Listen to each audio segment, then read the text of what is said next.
Sederhananya, gamification atau gamifikasi adalah menerapkan elemen permainan dalam aktivitas pembelajaran. Kalau mendengar istilah game, yang terlintas dalam pikiran kita itu adalah sesuatu yang menyenangkan. Sesuatu yang kita ingin terlibat di dalamnya, ingin ikut berpartisipasi. Itulah yang menjadi karakteristik sebuah game. Lalu, apa sebenarnya elemen dasar yang menjadikan game itu menarik, yang membuat orang ingin terus bermain? Sejauh ini belum ada standar elemen apa saja yang harus diterapkan dalam sebuah game, tapi dari beberapa penelitian, ada 5 elemen dasar yang harus ada dalam sebuah game. Elemen yang pertama adalah tantangan. Secara alamiah, setiap orang itu memiliki rasa ingin tahu. Tantangan ini memberi gambaran kepada siswa akan tujuan yang hendak dicapai. Sebaiknya tantangan dibuat tidak terlalu sulit dan juga tidak terlalu mudah, tetapi lebih variatif untuk mengakomodasi minat siswa yang berbeda. Sebagai contoh, pengumpulan poin ke dalam bank poin, di mana bank ini setiap bulannya akan melakukan donasi ke yayasan sosial. Siswa akan merasakan dampak, manfaat yang dia berikan dari pencapaiannya kepada dunia nyata. Ini bisa memunculkan motivasi intrinsik di dalam diri siswa. Elemen yang kedua adalah peringkat atau leaderboard.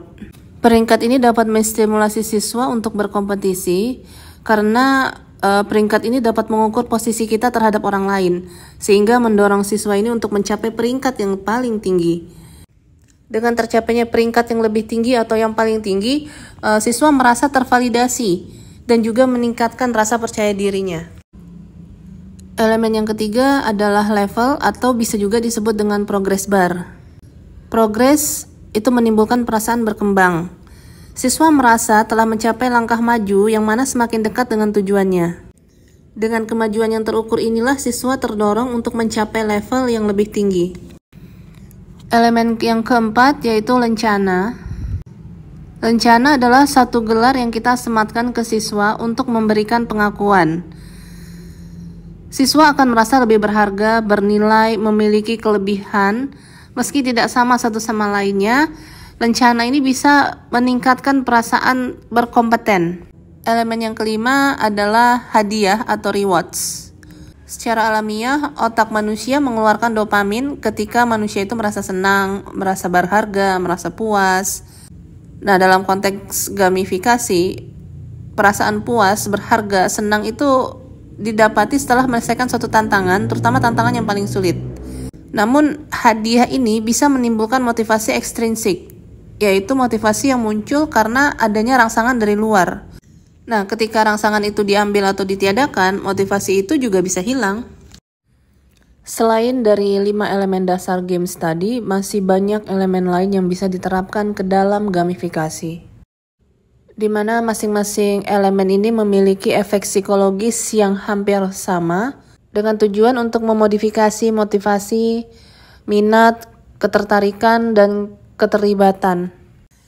Masing-masing elemen tersebut memiliki efek psikologis yang mengacu kepada 3 prinsip utama, yaitu engagement, autonomy, dan progression.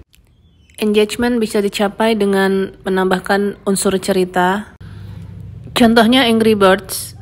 Daripada sekedar permainan melempar batu, dia memasukkan unsur cerita penyelamatan telur. Kejutan-kejutan di tengah permainan juga bisa meningkatkan engagement. Prinsip autonomi memberi ruang kepada siswa untuk menentukan sendiri challenge apa yang ingin dia capai dalam periode tertentu. Prinsip autonomi bisa dilakukan dengan memberi kesempatan kepada siswa untuk menentukan karakternya sendiri atau mengkreasikan avatarnya sendiri. Prinsip berikutnya adalah progression. Progression menunjukkan kemajuan siswa secara bertahap. Peran guru di sini adalah untuk memfasilitasi dan fokus kepada pencapaian 100% masing-masing siswa. Pencapaian 100% itu merupakan tujuan pembelajaran yang sudah dirancang sebelumnya. Sistem poin juga termasuk ke dalam progression. Semakin banyak tantangan yang diselesaikan, maka semakin bertambah juga poin yang didapatkan. Berbeda dengan rewards, poin ini lebih menarik minat karena bisa dijadikan sebagai alat tukar. Umpan balik juga termasuk ke dalam progression. Feedback ini perlu secara langsung diberikan kepada siswa agar siswa ini memahami dan belajar dari kesalahannya dan juga bisa menentukan langkah berikutnya. Sebelum diterapkan di dunia pendidikan, gamifikasi ini lebih dulu diterapkan di industri seperti perkantoran dan pemasaran. Banyak e-commerce yang sudah menerapkan gamifikasi, salah satunya di platform Gojek. Pembeli dan penjual bisa sama-sama mengumpulkan poin dari banyaknya transaksi, kualitas produk, kecepatan pengiriman, dan lain sebagainya. Dari jumlah poin yang dikumpulkan tersebut, maka diberikanlah gelar. Bagi pembeli ini menunjukkan status sosial, bagi penjual ini menunjukkan reputasi toko, dan masing-masing gelar tersebut akan mendapatkan fasilitas atau rewards tertentu. Baik di dunia pemasaran, perkantoran, ataupun di dunia pendidikan, tujuan gamifikasi itu sama, yaitu untuk meningkatkan keterlibatan, partisipasi, motivasi, perilaku dari target kita. Dengan meningkatnya partisipasi tersebut, diharapkan profit meningkat, performa pegawai membaik, dan prestasi belajar meningkat. Penerapan gamifikasi ke dalam pembelajaran membawa beberapa efek positif, diantaranya meningkatkan partisipasi atau keterlibatan siswa, meningkatkan minat, meningkatkan motivasi. Gamifikasi juga dapat membantu meningkatkan pemahaman dan daya ingat melalui pengalaman yang lebih menarik. Umpan balik dalam gamifikasi juga dapat memberikan efek positif jika diberikan secara konstruktif terhadap pencapaian siswa seperti hebat, kamu bisa menyelesaikan tantangan dalam waktu kurang dari 2 menit. Kamu memiliki kecepatan yang luar biasa. Meski demikian, ada beberapa pendapat yang tidak sepenuhnya setuju dengan penerapan gamifikasi. Karena gamifikasi dianggap penuh dengan gimmick-gimmick motivasi ekstrinsik, yang mana menurut pendapat ini dapat memanipulasi motivasi intrinsik seseorang. Seperti rasa ingin tahu, kepuasan pribadi. Gamifikasi juga dianggap adanya potensi ketidakadilan. Misalnya, individu yang punya sumber daya lebih akan memperoleh poin yang lebih cepat daripada yang lain. Ada kekhawatiran bahwa gamifikasi dapat menghasilkan keterlibatan yang dangkal, di mana individu itu terjebak karena hadiah, bukan karena minat atau tujuan yang lebih dalam. Dan dalam beberapa kasus, gamifikasi dapat menyebabkan stres atau kecemasan, terutama jika individu itu merasa tertekan, tertinggal untuk mencapai target tertentu daripada teman-temannya. Motivasi ekstrinsik yang ada dalam gamifikasi ini menurut beberapa penelitian dianggap memiliki efek yang negatif. Namun dari pendapat pribadi saya, kelemahan ini masih bisa diatasi dengan membuat perancangan yang lebih mengenai sasaran, seperti memasukkan tema-tema yang bermanfaat sesuai dengan realita kehidupan, menerapkan tantangan yang lebih variatif sesuai dengan minat dan bakat setiap individu sehingga motivasi itu dapat terbangun dari dalam diri siswa. Gamifikasi yang dibuat dengan tujuan yang jelas dan tepat sasaran dapat membantu siswa untuk mencapai kompetensinya. Dengan perasaan kompeten yang didapat siswa kemudian diterima oleh lingkungannya, hal ini akan membangkitkan motivasi intrinsik. Apakah gamifikasi sama dengan game-based learning?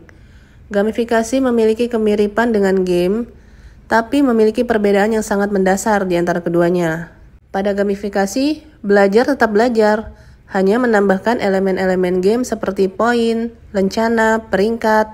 Sementara game-based learning menggunakan game itu sendiri sebagai alat untuk menyampaikan materi.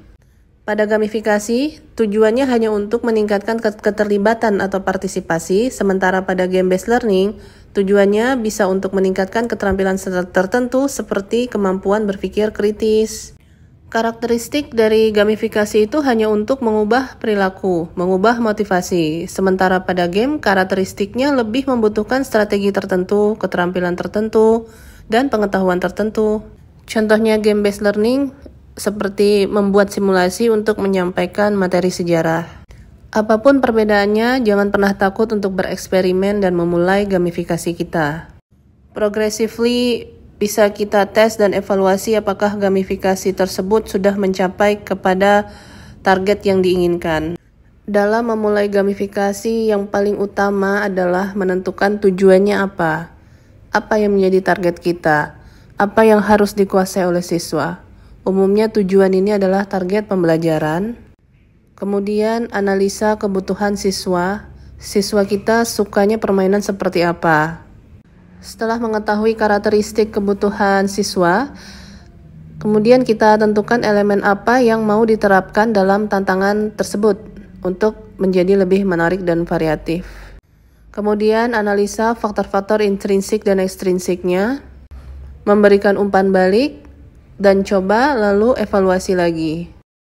Karena sifatnya hanya menambahkan elemen game, gamifikasi bisa berupa digital ataupun klasik, bisa dilakukan secara online maupun offline. Gamifikasi digital contohnya kuis interaktif, daily challenge. Gamifikasi klasik atau offline contohnya bermain peran, board games. Ini ada beberapa aplikasi online yang bisa digunakan oleh guru untuk membuat gamifikasi. Di antaranya ada Kahoot, Quizlet, Quizzes, Educandy, Wordwar, dan Bunchball.